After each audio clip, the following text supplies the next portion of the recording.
Jangan sampai kita terpapar ya pemahaman Wahabi. Iblis saja itu sudah terpapar tuh.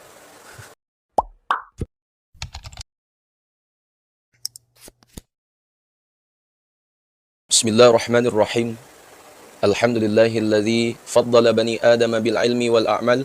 Wassalatu wassalamu ala nabina Muhammad wa ala alihi wassahbihi wattabi'in lahum bi ihsani ila akhiril ayyam.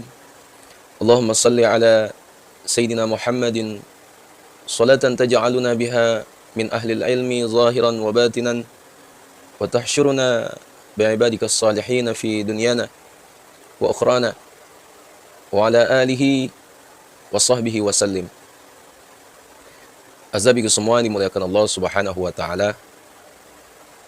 Status seorang manusia sebagai hamba atau maqam ubudiyah menuntut seorang mukmin untuk mematuhi batas-batas perintah dan larangan Allah. Status ini mencegah ia agar tidak melampaui batas sebagaimana yang dilakukan iblis.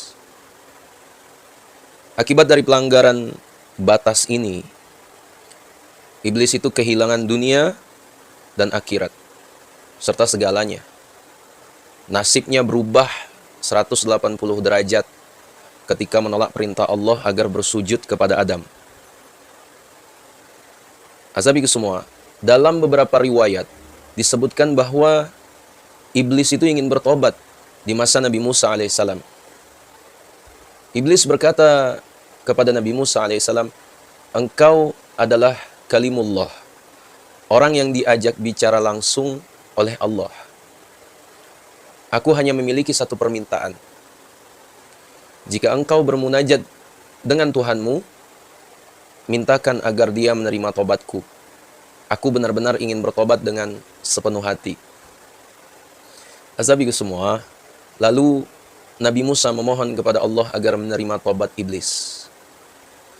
Allah Subhanahu wa taala kemudian berfirman kepada Nabi Musa, "Alamatu qabuli taubati ayyasjuda liqabri Adam wa madama rafadha sujuda waqata an suwiyatahu wa khalaqatuhu falyasjud al-ana 'inda qabrihi." Tanda diterimanya tobatnya adalah bahwa ia harus bersujud di makam Adam. Jika sebelumnya ia menolak sujud saat aku menciptakan Adam, maka kini ia harus bersujud di makamnya. Azabiku semua, Nabi Musa alaihissalam kemudian menyampaikan berita baik itu kepada iblis. Dia berkata, "Bergembiralah, Allah telah menerima taubatmu, tetapi dengan syarat." Iblis bertanya, "Apa syaratnya?" Nabi Musa menjawab, "Engkau harus bersujud di makam Adam." Azabiku semua, mendengar itu, iblis pun menolak mentah-mentah. "Aku berlindung kepada Allah. Aku tidak mau bersujud kepadanya saat ia masih hidup. Bagaimana aku bisa bersujud kepadanya saat ia sudah mati?" Kata iblis menyangga. Azabiku semua, ini rahmati Allah. Coba kalian pikir ya. Bukankah pengikut kelompok Wahabi yang mengharamkan ziarah ke makam dan kubur? Iblis menolak bersujud di makam Nabi Adam alaihissalam dan berkata kepada Nabi Musa alaihissalam, "Engkau tahu bahwa bersujud kepada orang yang telah meninggal adalah syirik. Mengapa engkau memintaku melakukannya? Apakah engkau ingin Wahabi membunuhku?" Ya. Iblis menolak bersujud kepada Nabi Adam alaihissalam dan tetap bertahan pada pandangan Wahabi.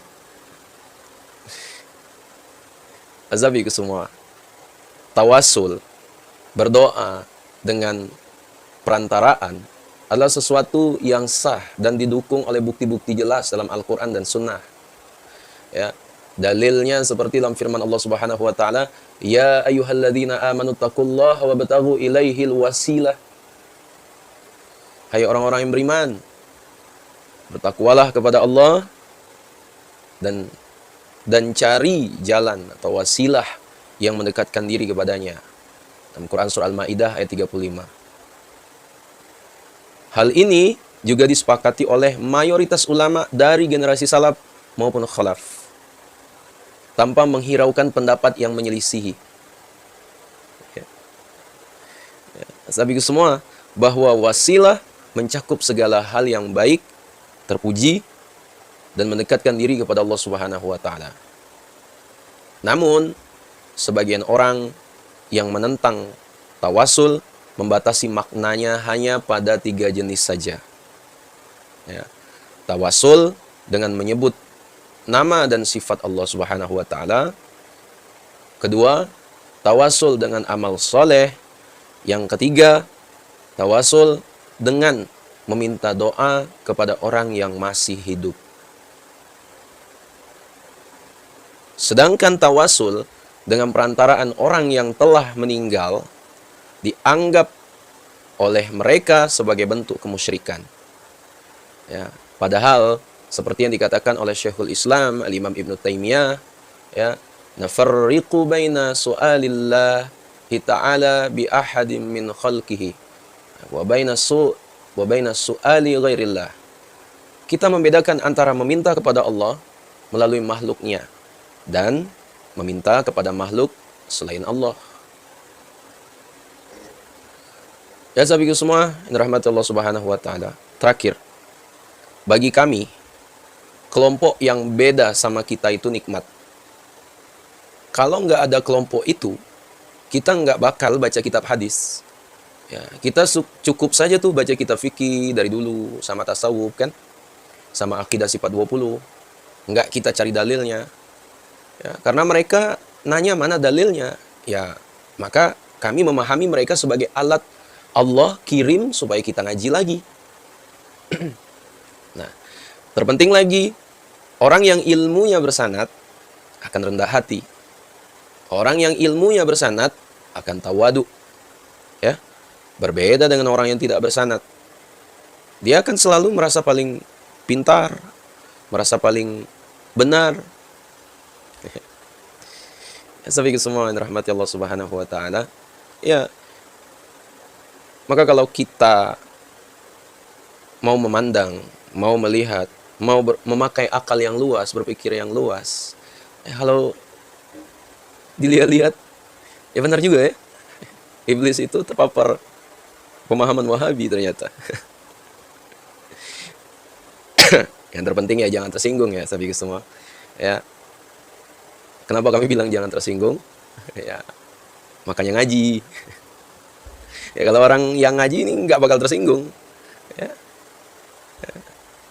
Tapi yang nggak ngaji, yang ngajinya cuma sebatas mentok di situ, nggak bersanad, modal terjemah, atau buka Google, ya, ngopi Google, terus dipaste di kolom komentar. Lucu. Sahabat semua yang dirahmati Allah Subhanahu wa taala, ya kita sama-sama berdoa. Semoga Allah Subhanahu wa taala yang membuka hati kita, memberi pemahaman yang luas dalam keilmuan kita yang kurang ini. Ya. Siapa bilang kita menuntut ilmu itu cuman sebatas hidup di dunia saja? Karena Rasulullah SAW pernah bilang, tuntutlah ilmu ya dari buayan sampai ke liang lahat. Ya. Itu perintah. Ya, sahabat semua rahmati Allah Subhanahu wa taala, dan karena ilmulah yang nanti akan menyelamatkan kita. Ya. Makanya jangan pernah bosan dengan ilmu, ya jangan pernah rasa bentuk kepuasan ya baru sedikit, maka perbanyak lagi referensi keilmuan kita, ya agar apa? Kita ini manusia loh. Allah kasih akal, Allah kasih pemikiran, ya untuk apa? Untuk berpikir. Ya. Alam semesta yang luas ini Allah ciptakan itu. Ya. Enggak usahlah alam semesta, diri kita sendiri saja. Kenapa Allah Subhanahu wa taala ciptakan kita? Ya. Enggak usah diri kita lagi. Nyamuk saja itu. Ya. Coba kenapa Allah ciptakan nyamuk? Ya. Ya itu perlu pandangan yang luas sahabat semua. Ya karena pemikiran kita dangkal, pemikiran kita sempit, ilmu cuman sebatas ya membid'ah-bid'ahkan, ya membodoh-bodohkan orang, ngerasa paling pintar, ngerasa paling benar, ya cuman sampai sebatas itu. Ya pemahaman kita, pemikiran kita. Sabi semua rahmat Allah Subhanahu wa taala, sekali lagi, ya, jangan sampai kita terpapar ya pemahaman Wahabi. Iblis saja itu sudah terpapar tuh. Sabi semua rahmat Allah, ya mungkin itulah Pak kami sampaikan. Sekiranya video yang bermanfaat, jangan lupa share pada orang kita cintai, dan juga jangan lupa share ke akun media sosial kalian yang lainnya agar jauh lebih bermanfaat lagi. Wallahualam, assalamualaikum warahmatullahi wabarakatuh.